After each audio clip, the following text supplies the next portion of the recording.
Sindudziwa ngati mwayitsatira nkhani yonena kuti Mkazi wapita Mukhito wasankhidwa kuti akhale director wa procurement ku Cmst ku medical stores. Guys, ndi udindo waukulu umenewo.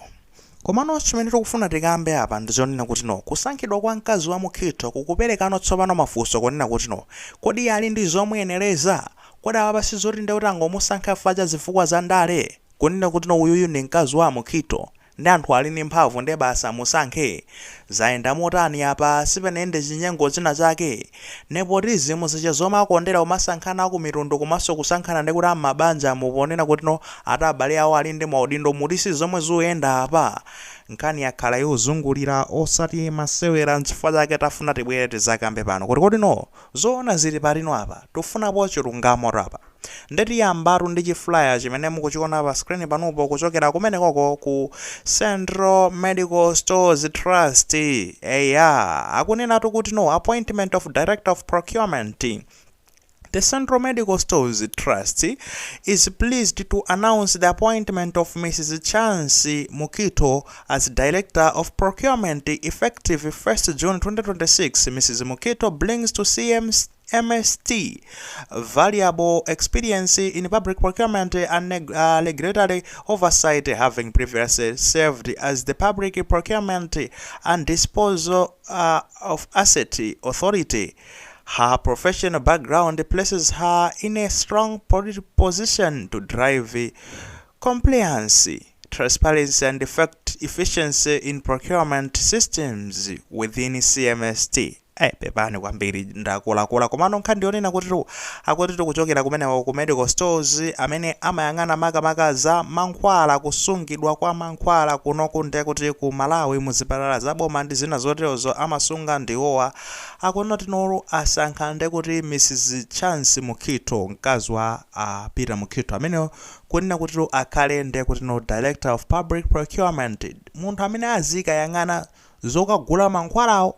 Mwayiwone meneyo kukagula mankhwala chilichonse chimene chimagulidwa kumenekoko, ndalama zonse zikafikira kumeneko iye ndi amene azikatsogolera director ndithu kuti mankhwala tikagula mankhwala otere kuzikuyenda motere, procurement yonse Ndondomeko yonse yakagulidwa kwa mankhwala kumenekoko. Guys, udindo amasewera rumenewo kuzikagwera ndalama zopsya osati masewera ndikuti pansi pa mzimayi amene yoyo.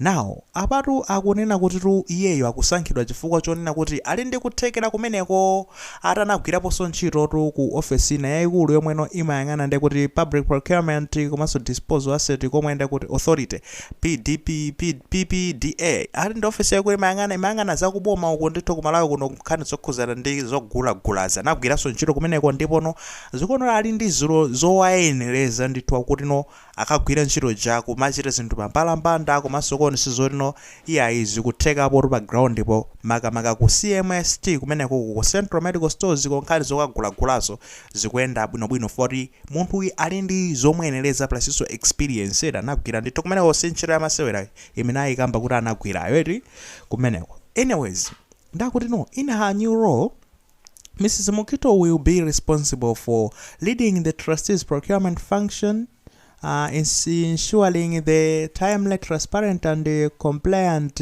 acquisition of medicines and medical supplies in line with the national laws and best practice.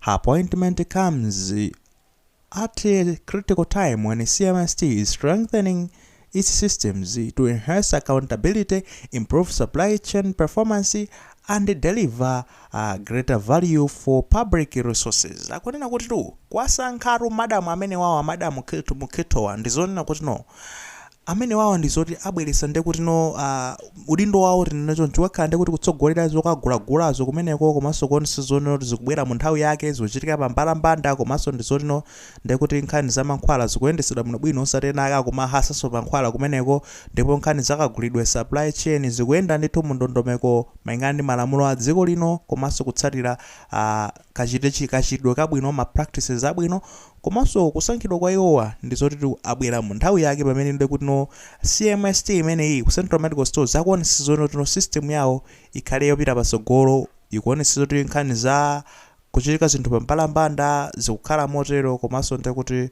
anthu akumatha kuyankha accountable ali accountable kuti ndalama zisamasokonezedwe mwa njira ina yake.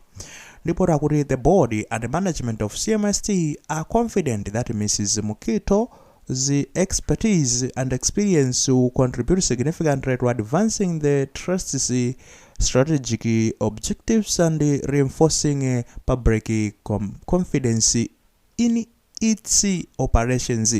Cmst congratulates Mrs. Mukhito on her appointment and wishes her every success in her new role. Signature Dr. Moses GP Chisare Chief Executive Officer.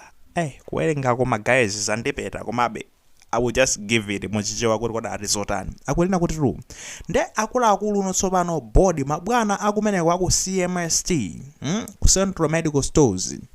Ndizonena kuti iwo watu ali ndi chitsimikizo chonse komanso chikhulupiriro chonoti no Mrs. Mukhito amene wawa abweretsa kuthekera kuonena kuti no ndi experience yonena kuti no ithandizira kuti no kumeneko ku medical stores kumeneko zinthu ziyendako bwino kwambiri.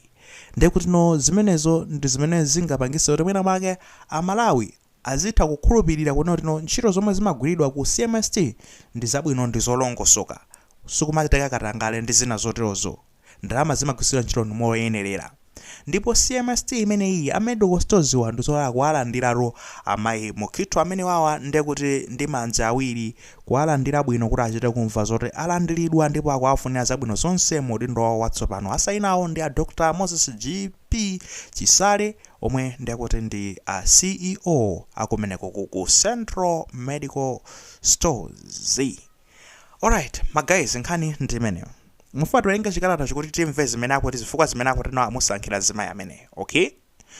Batamva kuti ali ndi kuthekera. Koma uyu ni mkazi wa Mukhito tisaiwale zimenezo. Ndeko dino pamene basizi oti Mukhito sinde kuti Mukhito walowerapo ndi dzanja lake pamene papa. For not know is one of the power figures. Ndi munthu umodzi mwa akulu kwa kuboma. Sana gwisa ntchito mphamvu za kuti no mkazi wangayo ndiye musayerekeze kuona kuti dzane. Chabwino zikuona kuti ali ndi zothekerazo ndipo zoyenereza ali nazo. Koma kodi no ifeyo ndetiziwa bwanji kuti no uyo mwaita kumwamusankha bazifukwa za Ndale kapena no ntchito wachita kuipeza no amene ipezedwe kwa wina aliyese.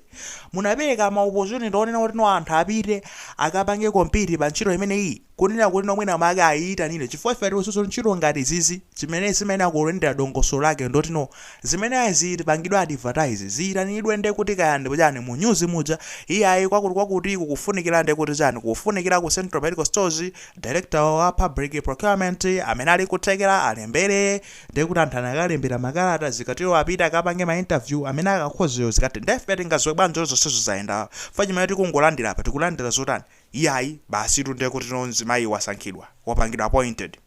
Inde amene akumpanga appoint ndonena kuti ndakuchani ndaku Central Medical Stores zomwe zikutantho zione kuti no Ndale sizikuwakhudzapo.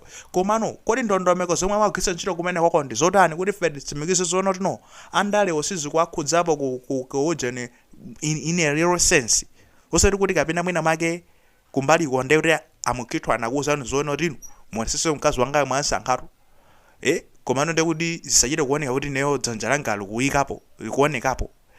I don't know, my guys, ngati mukundivesesa zomwe ndotanthauzeri. We're just trying to hold these guys accountable. It's into samachitike no more. Fati abari zikufusabe kuno tino. Simunalowetsepo chibale pamene pasamunalowetsepo mitundu chipani Ndale.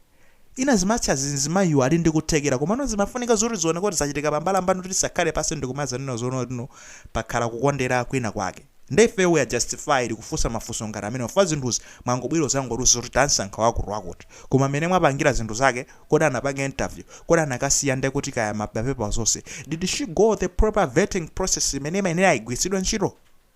For izi ziru ndizonena kuti ife sizoti ndi mabulutu ya we follow some of these things zimene aziziyenda motero kuti no it's either nde kuti nzimayiyo mwamusankha inuyo kugwiritsa ntchito nde kuti Ndale za mphamvu zanu kuboma kapena apa kugwiritsa ntchito ndondomeko yoyenerera amene zimene aso kukhalira ngati scenario yoyamba imene nde kuti properly go ahead njira imene zimene azikhalire ndizonena kuti no udindo umene wa director of public procurement nde kuti unali vacant paneibe munthu amene akakhale pamenepo papafunika paneibepo munthu paneibe director ndiyeno Cmst amene ayike nde kuti no mu newspaper tunena proper way imene akukhalira ayike mu newspaper kaya ndi a Daily Times kaya ndi a National Publication kuti no akuyitana amalawi amene ali nkuthekera kuti akapangizana ma interview pa nkhani imene ndikuti amayi Mukhito anakapitisa ma CV awo ndi zina zoterozo akatero ndikuti akapange ma interview vetting process yonse ndikuti board ikapezeka zono ikasankheno ndikuti anakhala amayi Mukhito ndi anthu enaso amene ali nkuthekera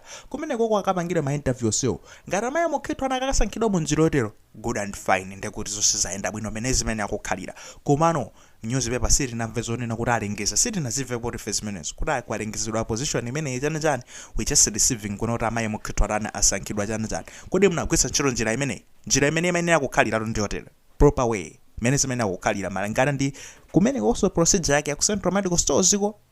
Now from there scenario 2 imene noti kuyikayikira kuti agwisidwa ntchito apapa imene ndi a political way. Now iyi ndi oti mwagwisidwa ntchito ndi kubagwisa ntchito ndi oti za Ndale yomwe ndi head hunting direct poaching imeneyo kunena kuti no apapa ndi kuti no body idutse nonkhani ipange bypass idumpe ndondomeko zonse zoyitanira ntchitoyi mu newspaper basi nokungonena kuti no ifeyo tikuyang'ana munthu amene ali nkuthekera amene ali expert umomo specific expert basi uyu ndi zoti kuzoti akwanisa sitikuyang'ana zoti ngoba tikungofuna tingosankha munthu amene ali ndi kuthekera ndi kuti pamene papa direct mwasankha amayi Mukhito kwabweresapo ndi mukuona nuso pano amayi watu ndionena kuti ndi mkazi wa ndani wa Mukhito sizolando zoti kukhala mkazi wa Mukhito omwe ndi Ndale omwenso ndikuti ndachani ndanduna ndikuti alephere kupeza udindo iyayi sizolando zonjo yayi wina aliyese azitha kuti dzina la Mukhito kapena kukwatiwa ndi Mukhito isakhaino chifukwa chonoti owa alephere kuipeza ntchitoyi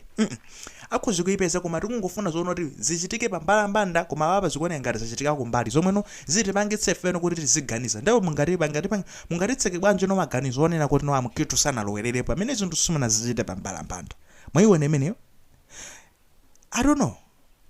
Ndale guys nkhani yomwe ikuyenda kunjaku ndi imene iyi and if we are justified ngati amalawi are justified to ask mafunso onena kuti amayi wamwe asankha motani sitikusankha kuti sikuona kuti amayi wasa amene asankhidwe no sikuona kuti amayi wawa ndono alibe zowayeneleza no komano mwasankha bwanji chifukwa chonati amayiwa ndi amayiso a politician kodi munapereka mpata kwa malawi ina aliyese kapena mwangu wasankha basi tikufuna zinthu zichitika pambalambanda mmene mungathe kuti kupanga clear image okuzana onoti no simukugwisa ntchito zachibale simukumapezeko zoti mukungogwisa ntchito nepotism za Ndale kapenanso ndekuti zakumtundu. Anyways guys nkhani ndi imeneyo yakulakola mwina ndi mwina koma I've tried my best. It's not easy kufotokoza nkhani ngati sizet zomwe zikuchitika ndi zimenezo akuti